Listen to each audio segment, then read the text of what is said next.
I owned my first bike when I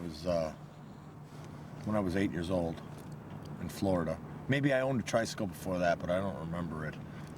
But it was an awesome bike. It was like a red Schwinn something. I had a blind dog that used to chase me on that bike. This dog loved me so much that he couldn't even see me, but he could only chase me by hearing. It was on a gravel road, and I used to like tear ass down this gravel road. And I always loved riding.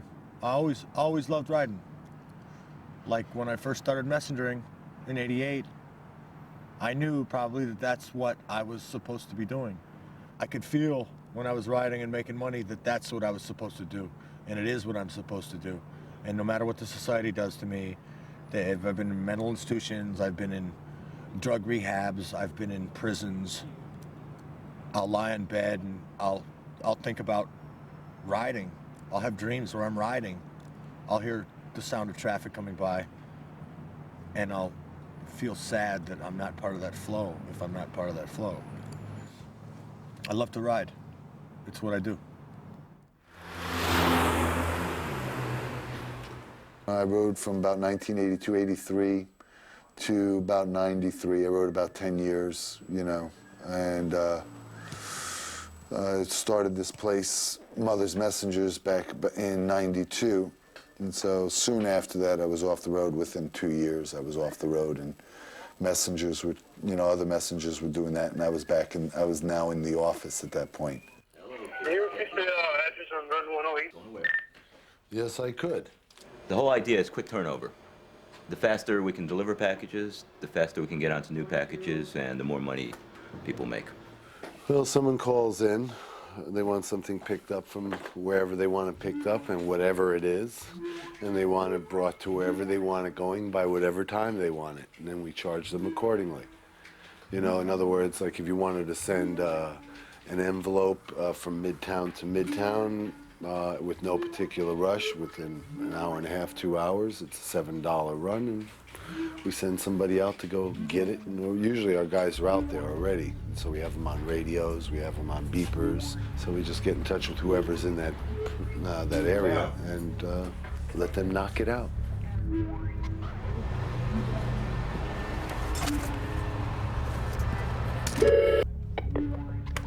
Yo, Steve, it's Mo. Picking up from Business Week, 1221 Avenue of, 43rd floor, triple rush to Focus. All right, rock and roll. Okay, rock and roll. Triple, what's the time for that?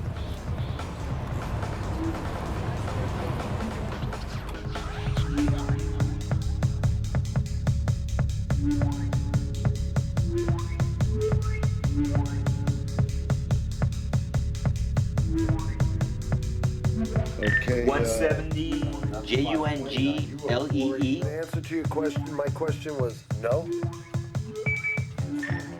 70s 12th is called in by Susan. Picking up from the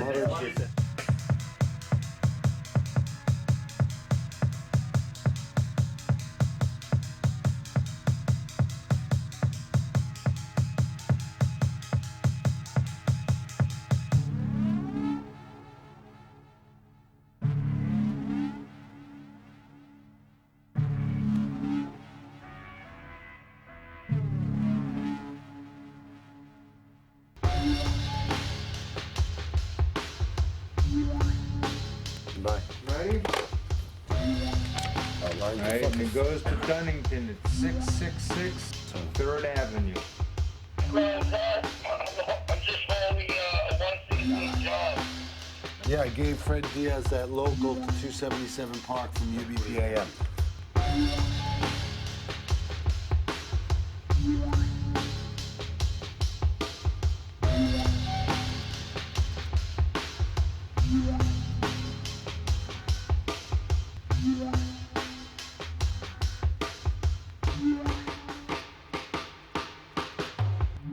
Messengers work on commission. To make decent money, you have to make 25 runs a day, which is a lot of hustling, and that'll guarantee you at least $100 a day. messengering, people call up and everybody wants everything done like yesterday. So you just try to sort out the real yesterdays from the fake yesterdays.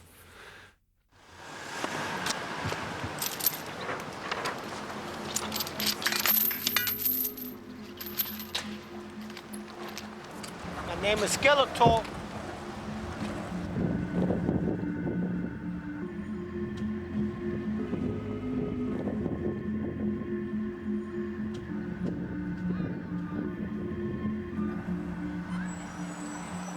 Going 56th Street now. Is that last name or is that both? That's my name, Skeletor. First and last. No, that's my nickname. Master of the Universe, Skeletor. My name is Will Lopez. William Lopez. Ready? where? From the Bronx. I'm going that way. Here I go. Now, let's go. Hey, hey, hey, hey.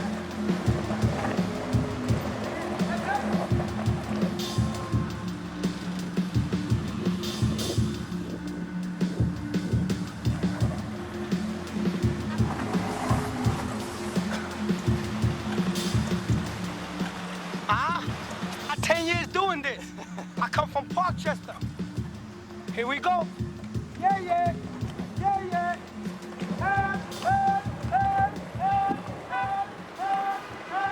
It's 10 years doing this, bro. I'm telling you, 10 years, bro. All right. You can't keep up with me, nobody out here.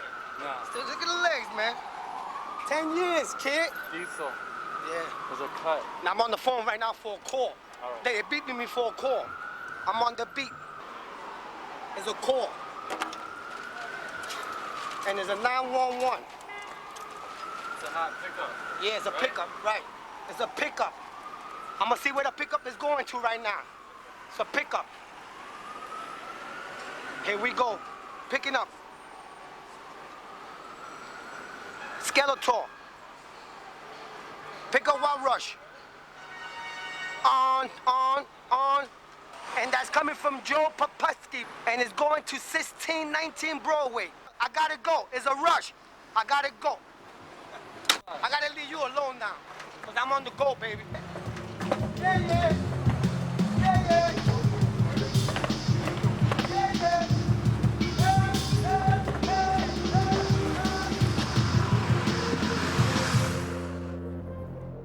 People messenger for many different reasons. It could be that they're a drug addict and they want to have lots of money to spend on drugs on the weekend. Or it could be that they have children and they want to support their kids. It could be that they can't stand being inside of fucking four walls all day and feeling like a prisoner. Did I say rent? Did I mention rent? It could be that they like to eat because, well, let's see, I've been messengering since 1988. Basically, I know how to either dispatch, ride, or pick up cans or sell stolen goods. I don't really like picking up cans because the beer spills all over you and then you smell like a wicked alcoholic. I don't really like selling stolen goods because first you have to steal them and that's a stress that's worse than riding. I don't like welfare because it's nothing. It's nothing. I am faced with the alternative of ride or die. I mean, I'm not gonna die riding. I'm way past even thinking about ever getting smashed. I mean, yeah, maybe my hand will get broken, maybe, but I'm not gonna die. Not doing this.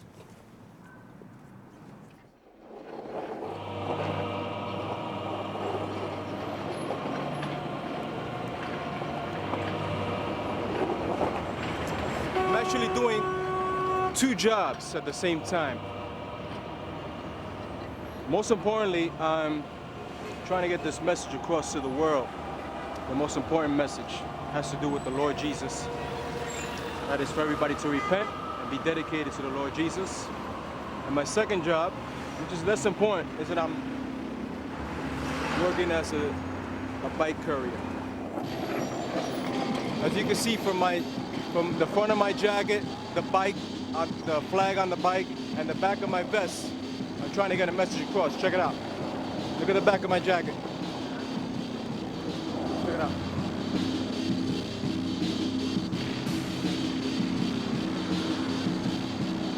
See the flag on the bike?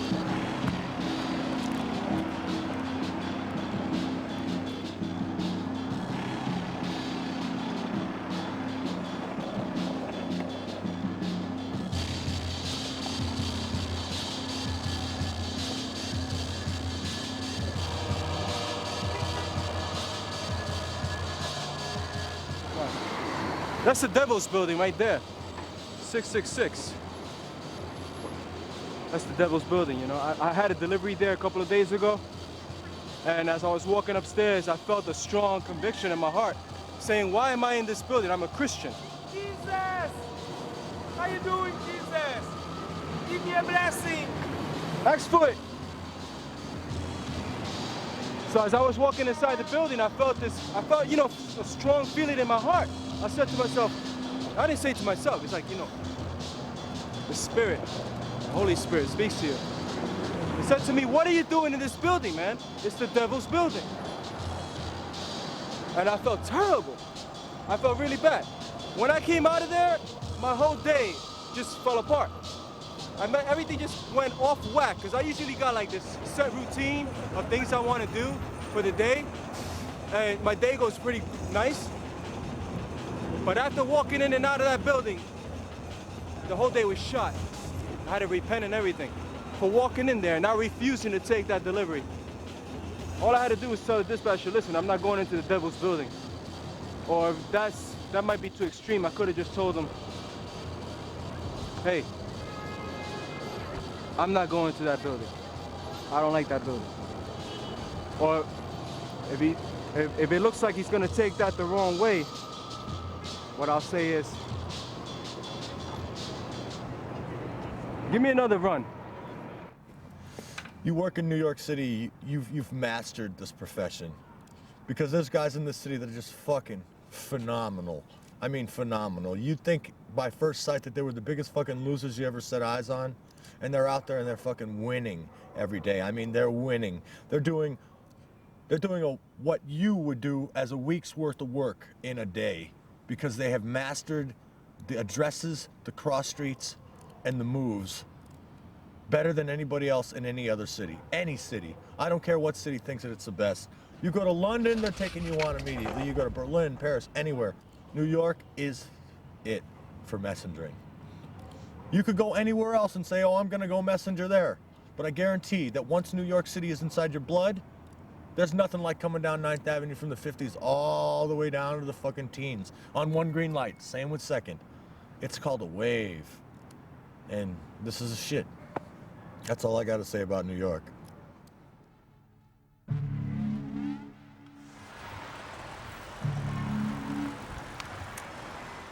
The lure of danger is very enticing for a messenger in New York City. Nothing is ever gonna compare to what you're doing. Rough Riders, Uptown.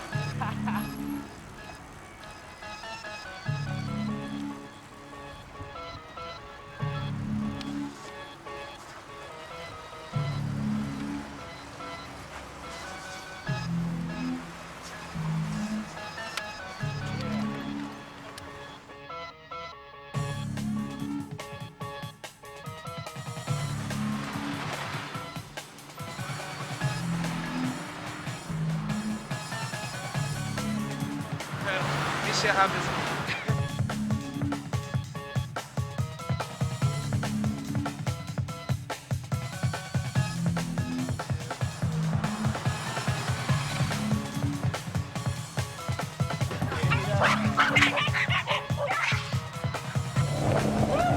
Watch yourself.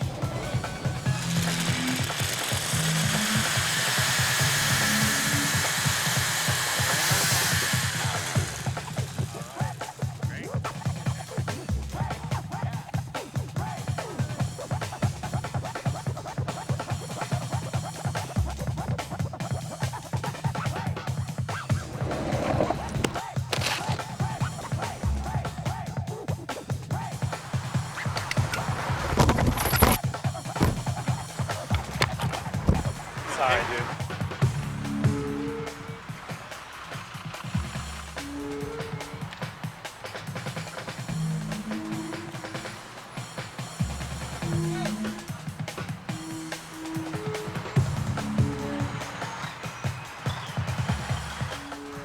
Other people cannot do what you are doing, riding out in the middle, dodging cars, and knowing what they're doing. There's nothing like it. There's nothing in the whole world like it. My name's Mark Szabo. I'm a New York City taxi cab driver. I've been driving for 30 years. And I've seen thousands upon thousands of messengers on bikes. They're dangerous. They drive against lights. They hit pedestrians. They cut across cars like you're supposed to mind read what they're doing. They're a menace. They need to be trained. They need to be licensed. And they need to get tickets just like everybody else. Yeah, you guys. Gotta watch you guys. You're the danger. The battle is so bad that it's like a battle of cars. I know the bicycle has no protection, and yet I'll block him off. I won't give him any respect. And if I can cut in front of him, I'll cut in front of him. Because he created that kind of situation between us. Just like anything else that's created in this city. Maybe because there's too many people, it's too crowded, I really don't know. But it's a true statement when they say road rage. I mean, I've cut off a poor bike where afterwards I thought, imagine if I would have hit him. I could have killed him. I could have crippled him for nothing. You know? But all of a sudden I'm riding and this guy just zooms right in front. I don't have a chance to stop even. You know? So then I get mad and I go up to the next light. He's going straight. I'm turning. I'll wait till he comes close to me and then I'll turn. You know, to sort of show him that he better learn a lesson. You know, you can't just do the stuff you want like that. This is not a bicycle thing. Does it look like a bicycle thing to you? These are cars out here. It's motors. It's dangerous out here. It's dangerous between car and car now. The battle seems to get worse. It's like a war zone out here. You know, but it was a great job. You know, you just fly around, you feel free. You know, a lot of people look down on you. A lot of people envy you. A lot of people, you know, would spit on you as soon as you know, look at you. And which didn't bother me because, you know, as far as I was concerned, I was part of a whole different culture. You know, there was the civilians, and then you have the police, the paramilitary, and then you have criminals, then you have outlaws. And bike messengers fall under the realm of outlaw. Mothers. Back in '87, Ed Koch proposed the bike ban, banning bikes from 59th Street to 34th Street along 5th Park and Madison Avenues, which basically was an attack on, you know, a socio-economic group called the bicycle messengers, you know, because it didn't affect commuters because it wasn't during commuting time. And for you to single out one group and go, this is the problem with traffic, or this is the problem, the big danger in New York, was just unfair and unreasonable. Well, there was an effort to regulate bike messengers. I don't remember the details, but it provided for registration and insurance, and the bill came before me for signature after it had been passed by the City Council. And I decided that it was too onerous, too penalizing in a criminal way bikers, and that I didn't want to pass legislation, sign legislation that would give these bikers, if they were convicted of violations, criminal records. Messengers are overwhelmingly young men and women from the minority communities, and they have lots of problems now. I was not going to add to their future employability by making them subject to criminal sanctions, which that particular legislation did. And so I vetoed it. I don't know whether they passed subsequently legislation that eliminated those criminal sanctions or not, and I don't know what the state of legislation is in the city today. I'm Sergeant Gary Weaver of the Manhattan Traffic Task Force Bicycle Squad. We're part of the New York City Police Department. I've been doing this work for the last year, and primarily what we do is go after bike messengers who violate the law. They go through red lights, go the wrong way on the street, or ride on the sidewalk. When any of these three main conditions exist, we stop the bicycle messenger, obtain their identification, and issue them a summons. Yeah, we've had chases sometimes. On occasion, they've gone on for a long period of time. One individual we chased started at Midtown and went all the way downtown. He was cutting through streets, and the only reason we were able to keep up with him is we used the radio, and we had different officers come different routes and intercept him, and we just stayed with him, and finally he just wore out. That's how we were able to get him. The sheer numbers and the use of the radio was able to overcome visibility.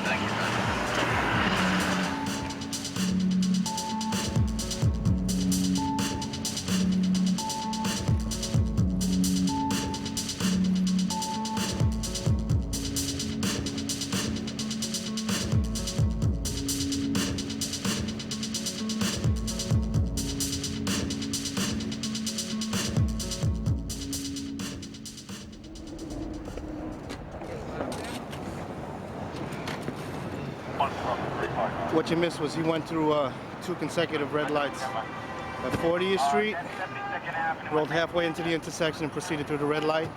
At 41st, which is a marginal street, he went straight through. The fee is $100.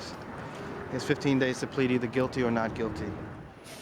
My wages are like $20 more a week than a ticket's gonna cost me. Bicycle messengers feel that they own the road and should be out there, and the motorists feel that the bicyclist has no place on a city street. So it's an uneasy truce that exists most of the time between the bicyclist and the motorist. Stop your bike. All right, here's the summons and your identification. All right, great. You gotta follow the same rules as the car. Yeah, all right. Many times these bicycle messengers are way too fast for us. And we sort of have a philosophy in the bicycle squad that they'll always be out here, and so will we. So if we don't get them today, they're always going to be out there tomorrow again.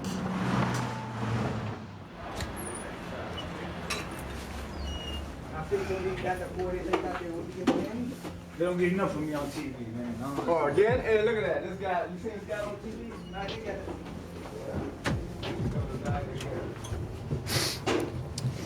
So what's up? Now you got the famous Kid Ill on tape. I am the best in New York, I know that. Let me tell you something about being the best in New York. It's not about being as fast. Yeah, I am fast and all that, but it's not about being fast. It's about having a sense of direction and where you're going. If you know where you're going and you know how to get there, that's the most important thing. You ain't got to be fast. Because if you was fast, for that you go to the Tour de France and earn some big money. You right? What can you say? 74. Come in, 74. Can you pick that phone up and call me, please? Not only am I the best messenger, I'm the best dispatcher in the world. See that right there, B? I know all that right there, all that. Technically, the cops do own the streets, but in reality, we own the streets. The troopers out here, the messengers out here, we own the streets.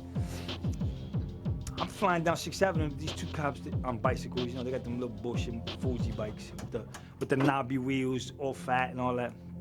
I'm flowing, you know. I got light speed titanium frame, you know what I'm saying, white industry hubs, and you know, my bike is like maybe 21 pounds, flying.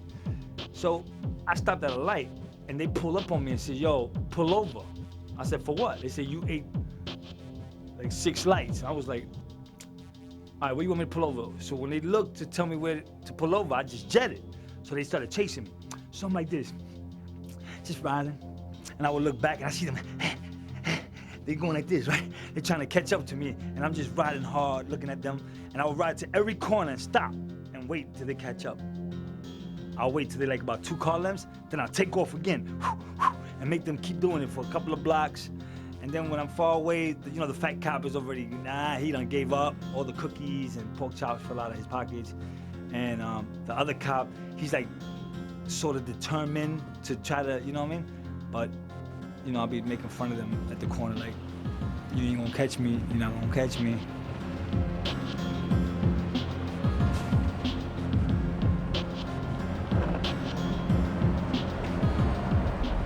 It's been around since the 1890s. And they were riding track bikes on the cobblestone with fucking horses. I saw a picture of a guy who was on a track bike. and his face had big lines under his eyes. He looked all grouchy. It looked like he had like bike tights on and shorts, a sweatshirt. He looked just like fucking a 90s messenger. But man, he must have had it rough. It's been around a while. The track bike is the original bicycle. Back when a bicycle was first created, the velocipede, it was a fixed gear. There were no cables or brake pads or any of that to put onto a bicycle. It was a fixed cog, and you locked your legs to stop it. When you spin this thing, it continuously spins. So if you don't know what you're doing and you try to fly on it, it'll throw you like a horse.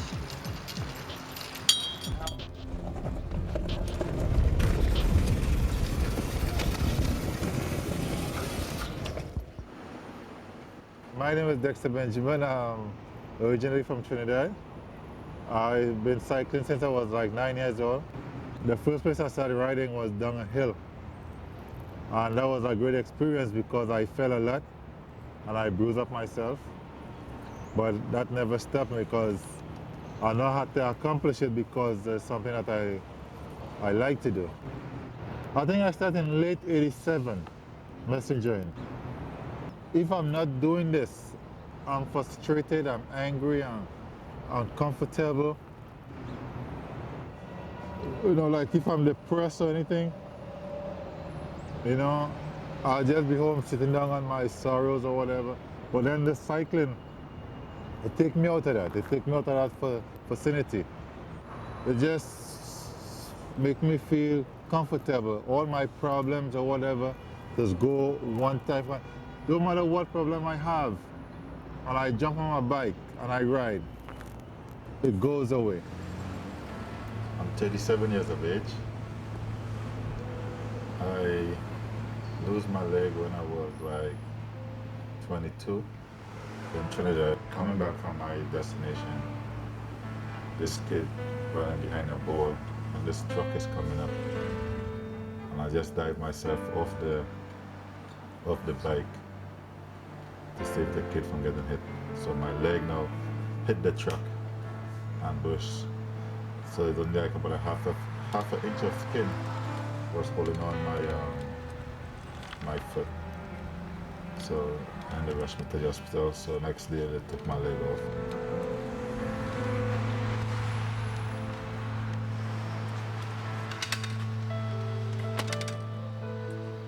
And I want to say if I had to do it all over again, I'll do the same thing. You know, if I had to save somebody's life today and I'm on the right spot at the right time, I'll do it without thinking a second chance. Without thinking a second thought that maybe if I'm going to lose my leg or whatever. Because people's life is important, you know. And you got to save somebody at some time. Maybe you might be the one. Maybe you might be the one in the right place at the right time when somebody in need, you know? I figure that's why I'm on the street so long. Just keep helping people and doing my job and encouraging other people and, you know? Straight up, I should make a yard and a half, which is 100, 150 bucks a day. And I'm not making it. I got 3 kids. I don't have enough money to give them money. It makes me feel like shit about myself. And everybody else is tight, so they get tired of borrowing me money. And it just gets really depressing. It's just a really depressing aspect of life. I might be in a really good service soon where I can earn $150 a day.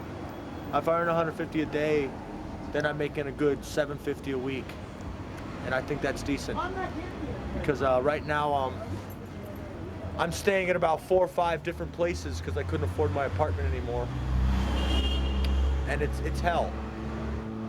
Once in a blue moon, I have to stay down the subway, in a room under the subway, and I have to come out to the street from a subway grating. It's the weirdest fucking shit. It's like you're coming up from a grating, and these Soho chicks are walking down the street with their jaws open, looking at you, like you're scum, because you've fallen upon some hard times. And, I don't know. I'm going into my 11th year of messengering. I might be in a good company soon, but I can't really see being in this whole shit for too much longer.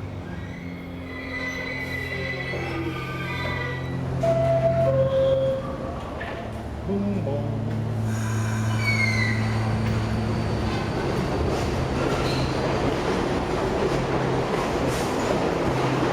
Yeah, as soon as we're gone, we're gonna hop off the edge.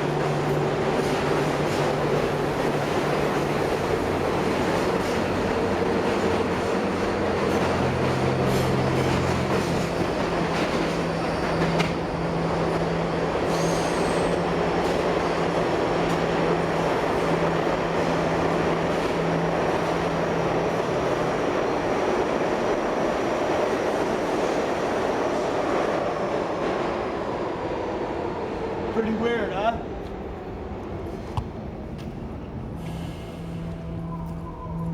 My friend Ray Ray stays down here. On times when I got no money and no place to go, I just take my ass down here, down to the room. It ain't that clean. It's noisy as hell.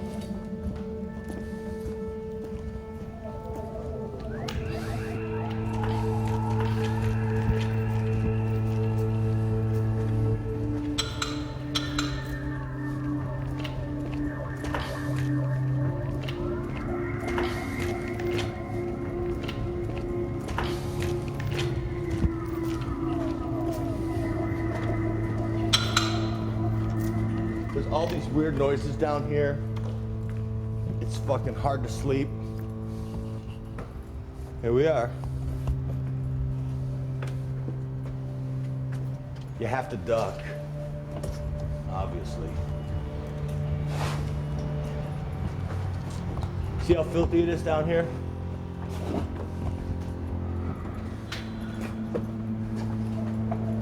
I guess this is where Ray Ray does his meals. He's got a bunch of bike stuff down here. He used to be a courier.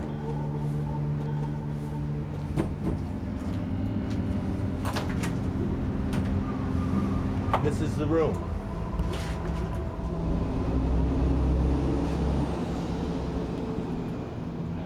I guess I could pretty much say this is where my boy Ray Ray stays, and oh, what do you know? He's got some cigarettes down here.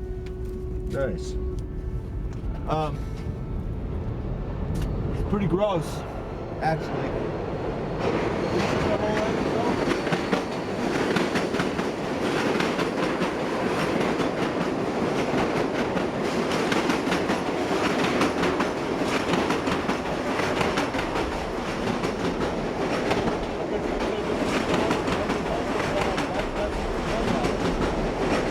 Be the whole end result of a bike messenger drug addict turned can man crackhead.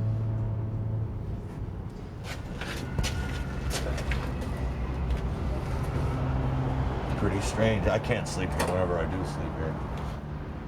But people like they really do kind of freak out when they see you down here.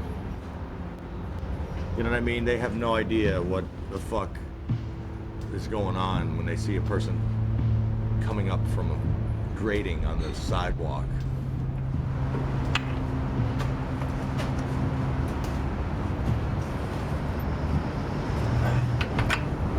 It's definitely a rough way to go. This is definitely a rough way to have to go if you need somewhere to be.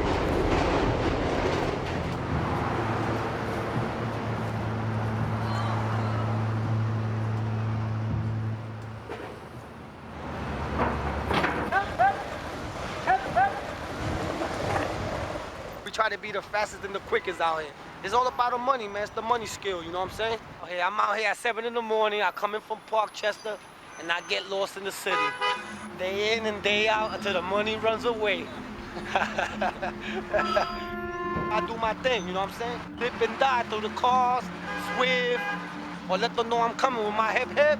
You know the hip hip sound. You can hear it for 3 or 4 blocks. That's the horn. That's the horn of the song. I ride high, kid. I ride like a ghost. You ever seen That movie with the guy that be the surfers in the water. That's what's out here, Point Break. I'm the guy that goes into the sea and never come back. The one that vanished.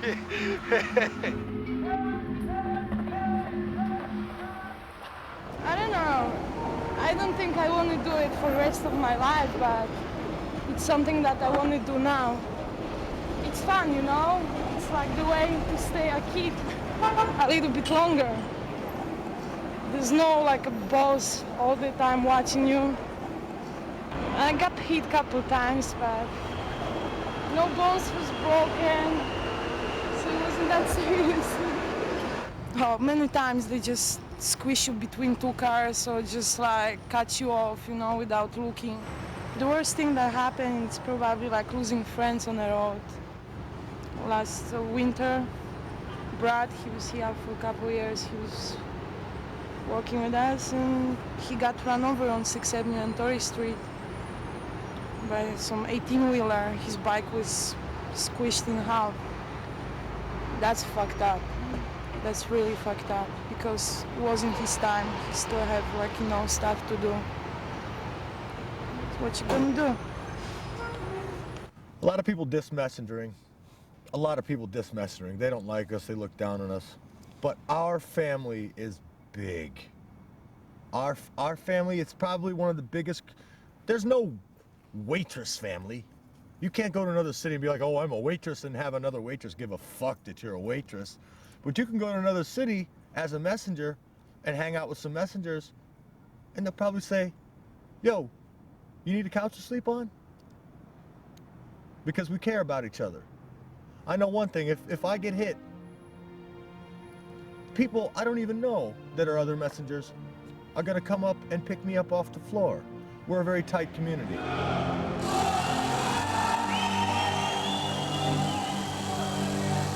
An Alicat race is usually formed by a guy who has a certain course in mind. He devises some rules, checkpoint rules, start rules.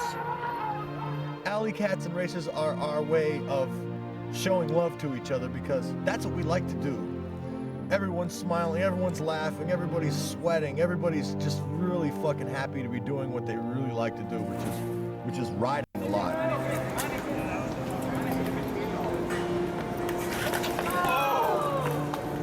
Races are phenomenal. They're the way of showing like who has the best skills out there. Of all the races, this is the first actual track race. No brakes allowed.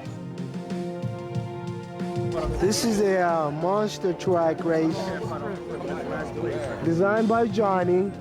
I think it's like a really good idea for the messengers with no, you know, just a specific no brake race. You go out there, you pay your $5, you get a spoke card. That means you're in the race. You put this in your spokes and you get a manifest to go study it and make a route. This is telling you where you have to go. 225 Lafayette, 250 Hudson, you know, 6 places basically. 10, 9, 8, 7, 8, 5, 4, 3, 2, 1. Yo, get out my way, get out my way.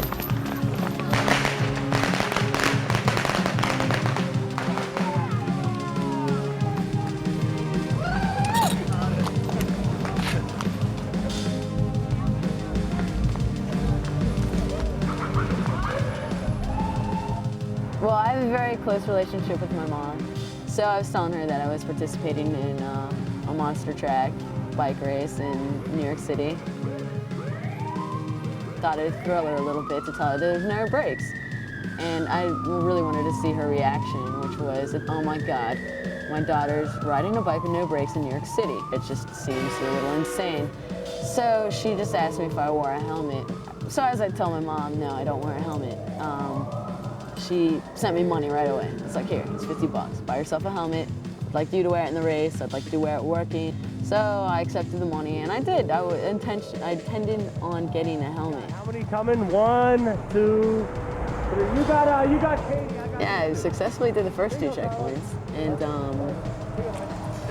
then it was a 3rd checkpoint on 18th Street, 2nd Avenue. that I flew right through.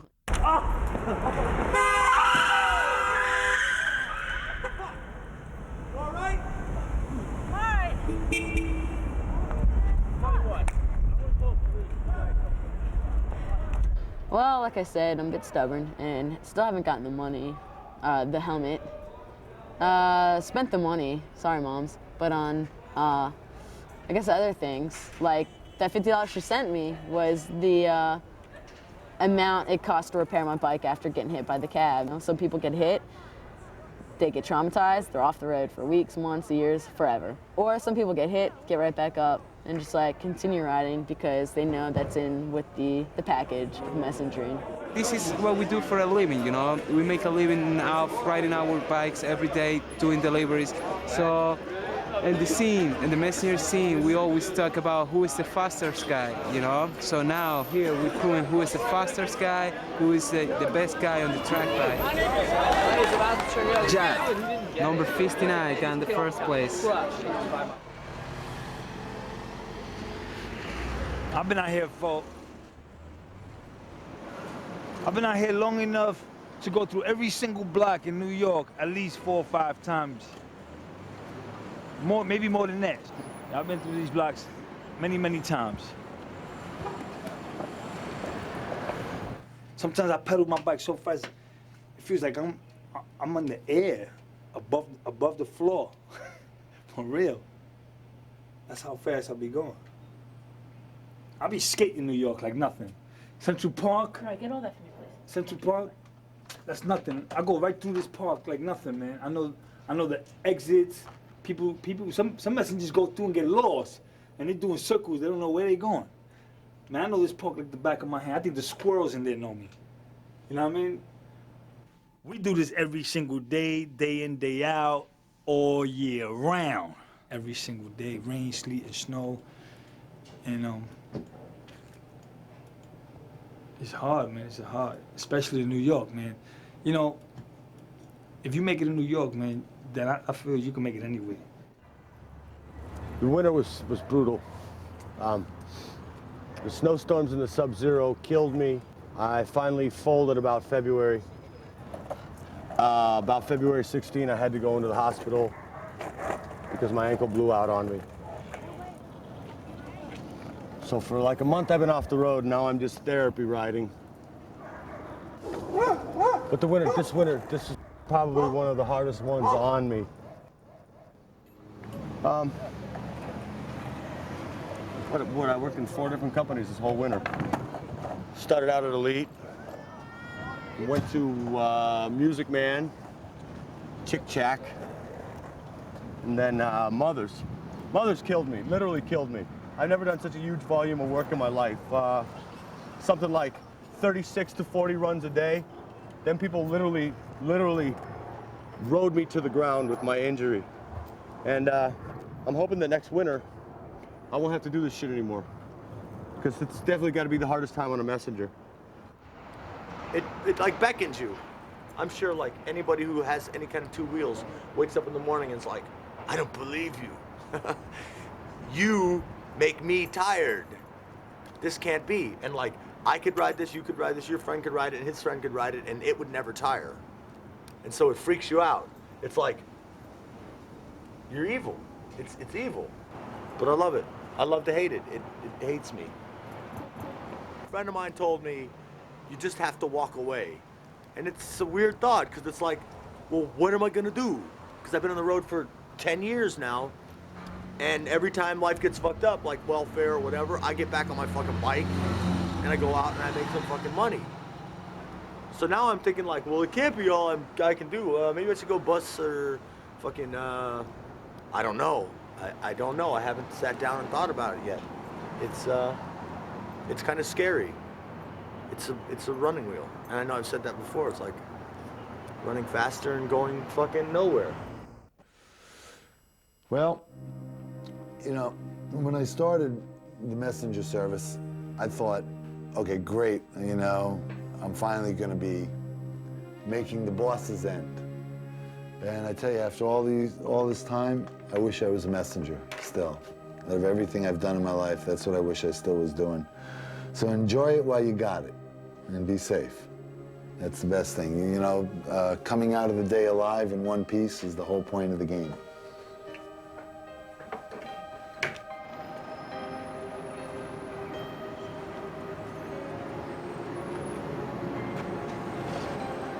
Coming up on it right here.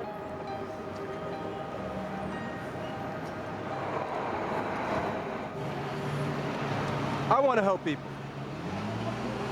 I want to help the world. I want to help save the world. And that's my mission. So you see, look at 40 doo-wop. 40 doo-wop is banging, look at this. Crazy development going on right here, right now. So, I love New York. Been here 35 years, never been nowhere in my life. 35 years in New York. Going on my 36, I hope I make it. And this is it. Our lives is more at risk every single day. Every single day, each individual than a cop. Yeah, a cop's life is on the line. He carries his gun. You know, they get themselves in situations, whatever. But a messenger, from the moment he hits Manhattan and he's on his bike, he's in danger. I don't recommend messenger work to anybody. If you can get another job, if you can finish school, if you can become a doctor, lawyer, whatever, anything to stay away from messenger work, you should do that. I've seen a lot of people, a lot of my friends die doing this work. One person asked me, how long would I be riding for? From now on, like if I'll be riding like for the next 5 years or 10 years. And I turn and say, I'll be riding until the last breath leaves my body. So, which means I could be 90 years old and I could still pedal my bike, I would ride. That's how much I really into riding, you know. As much as I praise this business, I also feel that I'm turning into a machine. I'm turning into a spinning robot that just moves and moves and moves and moves and moves and has no emotion anymore. And I'm turning inhuman. Now in the future, oh God, do I hate to say it. I see myself dispatching. I see myself sitting on a computer with the whole city inside of my brain, with maybe 20 riders, sending them around and hooking them up. It's a subculture. It's more than just a career. It's like you feel that if you leave, you'll be like dissing your subculture by leaving. Because constantly I talk about, yeah, I'm gonna get out of this shit, blah, blah, blah, blah. And I wake up in the morning and I see them 2 wheels and I want to get out there and be on it again. So I should just quit talking shit and just be like, I am a messenger and I'm always gonna be a messenger.